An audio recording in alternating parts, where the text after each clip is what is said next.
It was nearly midnight in Manhattan. Officer Daniel Reyes had just finished his shift patrolling the lower blocks of the city, but he didn't head home. Instead, he changed clothes in the back of his old sedan and slipped into a worn apron with a name tag. Dan, security staff. He had 20 minutes to reach the downtown event center. A gala was taking place there.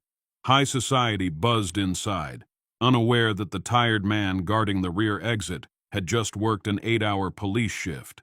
Daniel didn't complain. He had reasons: bills, his daughter's therapy, his late wife's hospital debts. The music from the gala filtered through the wall. He sighed and checked his watch. 11:58 p.m. Inside the event, former President Donald Trump was speaking to a group of veterans and city officials. His voice, commanding as ever, was passionate about law enforcement, the American worker, and sacrifice. Unbeknownst to Trump, the man standing guard outside that very building embodied all those values, and more. Daniel's second job ended at 4:30 a.m. He rubbed his eyes as he waited for the subway, nodding off standing up. He couldn't afford to be late for roll call at the precinct by 7. At the precinct, he was known as Quiet Dan. Always early, never complained. Younger officers respected him, but few knew about his double life.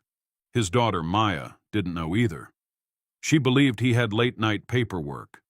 At 8 years old, she didn't need more burdens. That afternoon, while eating vending machine soup in the break room, his lieutenant passed by. Dan, Trump's visiting the precinct next week. You're assigned to escort. Daniel nodded, thinking little of it. He wasn't starstruck by politicians. They never saw the men working in the shadows. But this time would be different. 1 week later, Trump arrived at the precinct with his usual entourage: cameras, reporters, staff. He shook hands, cracked jokes with the captain, and complimented the officers lined up. When he reached Daniel, something unexpected happened. Trump paused. "You look tired, officer," he said, half joking. Daniel gave a polite nod. "Just doing my job, sir." Trump's eyes lingered a second longer than normal, as if something didn't sit right. But the moment passed, and the tour continued. Later, Trump wandered down a hallway, briefly separated from his aides. That's when he saw it. A framed photo of precinct officers, including Daniel, standing next to a plaque reading, "Officer of the Year, 2021. Underneath, someone had written, "Father, hero, fighter." Trump stopped and stared. Something about that phrase hit him harder than expected. That night, Trump made a private phone call. "I met an officer today, Daniel Reyes. Can you run a quiet background on him? Don't make noise. Just..." "Something feels off," he said to his longtime assistant, Meredith. Meredith hesitated. "You think he's in trouble?" "Number, I think he's in pain," Trump replied. The next day, Meredith delivered a confidential file. Trump sat alone in his suite, flipping through it. Widowed 2 years ago. Wife died of pancreatic cancer. Daughter, Maya, diagnosed with a rare condition needing weekly therapy. Salary not enough to cover the bills. No extended family. He worked nights as a security guard. Never asked for help. Trump closed the folder slowly. For once, he didn't feel like a former president. He felt like a man staring at another man's silent storm. At home, Daniel was helping Maya with her math homework. She giggled when he made silly faces trying to explain fractions. Her laughter made everything worth it. She was the light that pushed him through the exhaustion. "Daddy, when I grow up, I want to be strong like you," she said innocently. Daniel kissed her forehead. "You already are, sweetheart." He didn't tell her that the rent was late, or that he'd skipped lunch again, or that he hadn't seen a real day off in over 14 months. She deserved magic. So when she asked for a small birthday party with cupcakes and 2 friends, Daniel nodded. "We'll make it happen." He didn't know how, but he would find a way. 3 days later, Trump made an unscheduled visit back to the precinct. This time there were no cameras. He asked for Daniel privately. The officer was stunned when Trump entered the back office.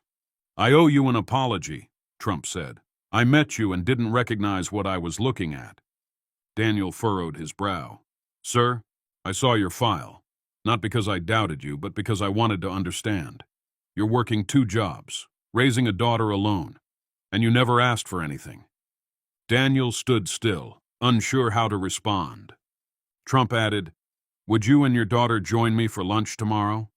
No press, just people. Daniel hesitated, but nodded. The next day, Daniel and Maya arrived at Trump Tower. Maya clutched her teddy bear, wide-eyed at the gold elevators and marble floors. Trump greeted them personally. You must be Maya, heard you're a math genius. Maya smiled shyly. They dined in a private room, grilled cheese for Maya, steak for Daniel.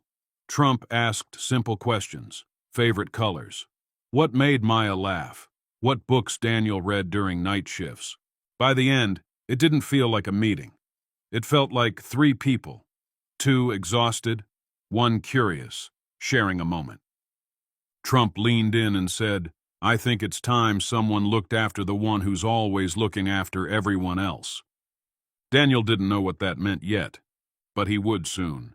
2 days later, Daniel received a letter with gold trim. Inside was an offer, a full scholarship fund for Maya's education and therapy, set up in her name. Anonymous donor, but he knew who. A second letter was simpler. Heroes don't ask for help. That's why real leaders must notice them before it's too late. Daniel sat in his car holding both letters, trying not to cry. The wind outside howled, but in his heart, something quieted. He called Maya's school to confirm the fund. It was real. A weight he'd carried for years was suddenly lifted. But that was only the beginning. Though Trump hadn't spoken publicly about what he did for Daniel, word traveled through the precinct. At first, whispers, Did you hear what happened with Reyes? Trump set up a fund for his kid. Why? What did Reyes do? Eventually, someone said, He didn't do anything special. He's just been carrying more than any of us knew. That stuck. The mood around Daniel shifted. Not pity, respect. One of the younger officers brought him coffee. Another offered to swap shifts. His lieutenant gave him 2 days off without asking why. Daniel was humbled. He'd never wanted attention, but he started to understand. Sometimes, sharing your struggle lets others share the weight. Maya's birthday arrived. Daniel baked the cupcakes himself. Just as he was setting them on the table, there was a knock at the door. It was Meredith, Trump's assistant, with a small box. Inside were personalized decorations, toys, and a video message. Trump singing Happy Birthday, off-key, while holding a balloon. Maya squealed. She showed her friends the video 10 times.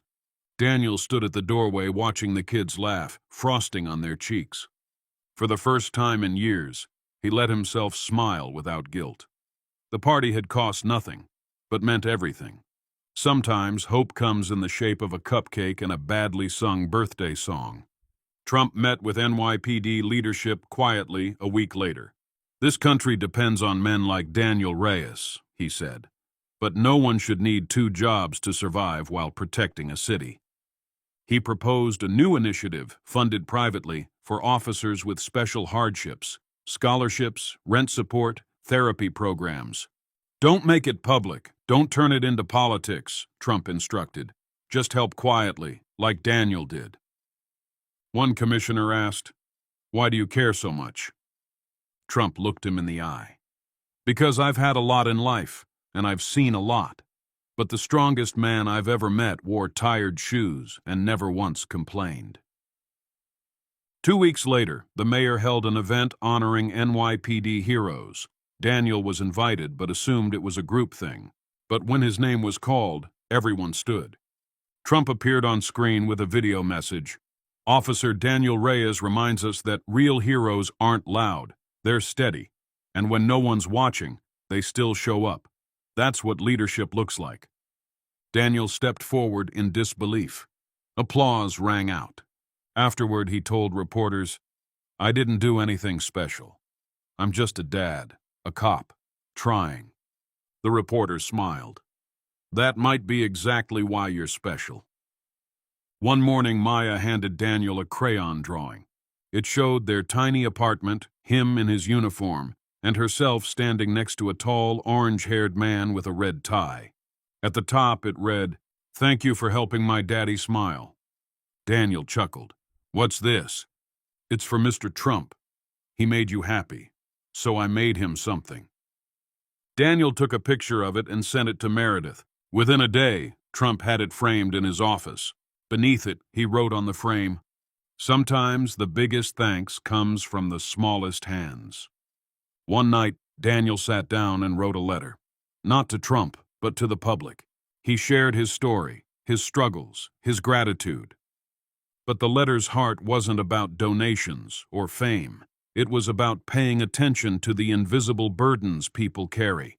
A friend posted it online. Within 48 hours, it had 2 million views. News outlets picked it up. Hero in Silence trended. People across the country shared stories of their own quiet heroes. Daniel didn't intend to start a movement, but in telling his truth, he gave others permission to tell theirs. With financial pressure eased, Daniel was able to cut back on his second job. More importantly, he had time, real time, with Maya. They walked to school together, made dinner, watched movies. He even joined a community program that helped young recruits prepare for the police academy. "Why?" a rookie asked. Daniel smiled. "Because someone believed in me. Time I did the same for someone else." He wasn't just surviving anymore. He was giving back. And that's when something else surprising happened. He received a call from the White House. Trump, now running for office again, invited Daniel to a private event. Not a rally, not a fundraiser, a round table with police officers, teachers, and nurses. He introduced Daniel personally. "This man reminds me what service looks like. We need more Daniels in America." Daniel spoke briefly, but his words were raw and real. "We don't need to be worshipped, just seen. And when people are seen, amazing things happen." Everyone stood, not because he was famous, but because he was honest. Trump whispered afterward, "I didn't help you to make news, but you are the news we need." Inspired by Daniel's story, local donors launched the Reyes Relief Fund. Its purpose: identify working-class heroes silently struggling and support them without fanfare. In the first month, they helped a school janitor with hospital bills, paid rent for a widowed bus driver, and funded therapy for a veteran paramedic. Daniel watched from the sidelines, humbled. His life had changed, but more importantly, others' lives were changing too. All because someone noticed one tired man in a hallway. On a quiet Sunday, Daniel sat with Maya in the park. She asked, "Do you miss Mommy?" He nodded. "Every day." "Do you think she sees us?"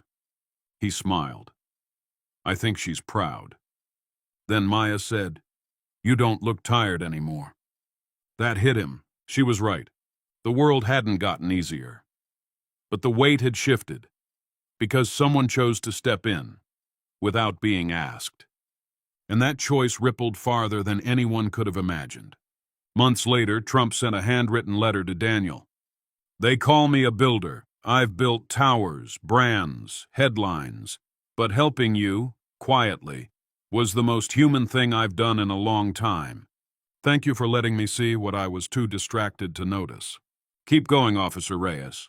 The country sees you now. Donald J. Trump." Daniel framed it and placed it next to Maya's drawing.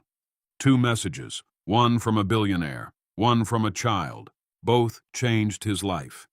Daniel never sought the spotlight. He was just trying to survive, to protect, to be a dad. But when someone powerful looked beyond the uniform and saw the man beneath, everything changed. The story of a tired cop, a quiet gift, and a little girl's smile sparked a chain of compassion across the country.